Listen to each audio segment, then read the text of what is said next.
गरीब बेटी और जादुई गाय। कामठी नामक गांव में जोशी करके एक आदमी रहता है। उसकी पत्नी किसी बीमारी के कारण मर जाने से अपनी लड़की सीमा को वो बहुत अच्छे से देख रहा था।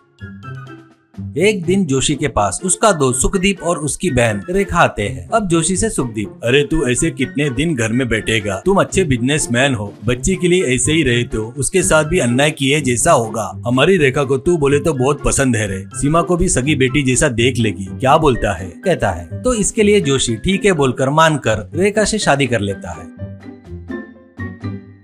ऐसे कुछ दिन गुजर जाने के बाद रेखा को एक लड़का पैदा होता है। तब से रेखा सीमा को बराबर नहीं देखती थी। जोशी कितना भी बताने की कोशिश किए तो भी वो बिल्कुल नहीं सुनती थी। ऐसे ही रहते हुए एक दिन पढ़ाई कर रहे सीमा के पास रेखा और उसका लड़का चेरी आता है। चेरी प्लेट में स्ट्रॉबेरी रखकर खा रहा था। अब सीमा से रेखा, सीमा बेटी क्या पढ़ रही हो? सीमा, मैथ्स कर रही हूँ मौसी, कल स्कूल में एग्जाम है, क्लास में फर्स्ट आना है ना। रेखा, हाँ क्या, बढ़िया है बढ़िया। तू अच्छे से पढ़ेगी तो अच्छे से मार्क्स मिलेंगे, अच्छे से मार्क्स मिलेंगे तो अच्छी नौकरी मिलेगी। इधर आ बेटा, तुझे अच्छा इनाम दूंगी करके बेचारी के हाथ पर चटका लगाती है। इससे रोते हुए सीमा, क्या मौसी ऐसे चटका लगा दिया, कल मेरे एग्जाम है करके पता है ना, हाथ पर चटका लगाए तो एग्जाम कैसे लिखूंगी? क्यों मुझे हर रोज किसी न किसी कारण से मारती हो? क्यों मुझसे इतनी नफरत करती हो, गुस्सा करती हो? रेखा, गुस्सा नहीं करूँ तो क्या करूँ कलमुही? मेरे और मेरे पति के बीच में दलिद्र जैसी है तू जब मरेगी ना तब हम सुखी रहेंगे, ऐसा कहती है। इतने में जोशी कुछ दिनों के लिए दूसरे गांव जाता है बिजनेस के काम से। यही मौका देखकर सीमा को एक अमीर आदमी के यहाँ काम करने के लिए भेजती है।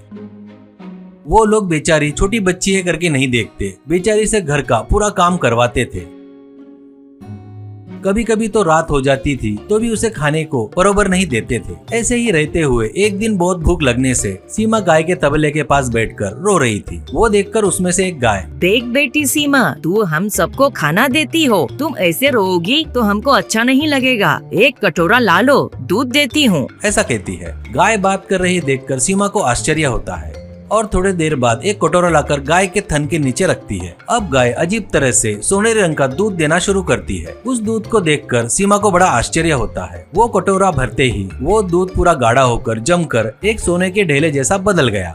अब सीमा से गाय, देख बेटी, मेरी कहानी बाद में बताऊंगी, लेकिन इस दुनिया में पैसा रहा तो इज्जत मिलती है। तू इस सोने को अपनी नानी को दे, वो तेरे लिए क्या करना है वो करेगी। मैं बराबर 1 महीना इस घर में रहूंगी, तू रोज आकर दूध लेकर जाते जा। कहने से सीमा बहुत खुश होती है।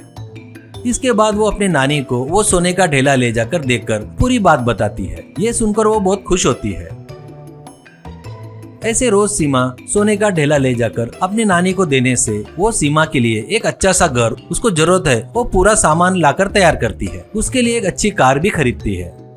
अचानक सीमा की नानी की परिस्थिति बदल गई करके देखकर रेखा, ये क्या, इसकी नानी अच्छा खासा कमा कर बेटी है, फिर भी इसका काम क्यों नहीं छुड़वाए? यानी कुछ न कुछ गड़बड़ है, मुझे जाकर पता करना चाहिए, इस पर नजर रखना चाहिए, ऐसा सोचती है। इसके बाद सीमा पर चोरी छिपे नजर रखना शुरू करती है। एक दिन सीमा गाय के दूध को पकड़कर वो सोने में बदल रहा देखकर रेखा को आश्चर्य होता है।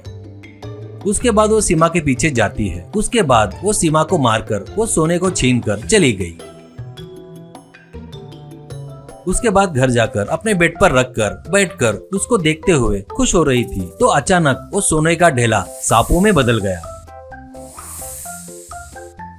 उतना ही नहीं, वो घर के चारों ओर तरफ घेरा डालकर रेखा को बाहर कभी नहीं जाने दे रहे थे। उसके डर से रेखा वैसे ही घर में रह गई। सांपों के वैसे करने से सीमा रोज आकर रोज गाय का दूध पकड़कर सोने का ढेला लेकर जाने लगी। ऐसे ही रहते हुए कुछ दिन बाद एक दिन वो गाय मर जाती है। उसको मरा हुआ देखकर सीमा बहुत दुखी होती है। उसके बाद घर आए जोशी को रेखा सीमा के सोने के ढेले के बारे में पूरी बात बताती है। ये बात पता चलने पर उसकी लड़कियों को काम पर लगाई करके जोशी रेखा को बहुत गाली देता है। लड़की के लिए घर गया तो सीमा की नानी जोशी को घर में आने नहीं देती। इससे बेचारा जोशी दुखी होकर घर आ जाता है वापिस। अब सीमा की नानी सीमा को अच्छे से देखते हुए स्कूल भेजते हुए अच्छे से देख रही थी।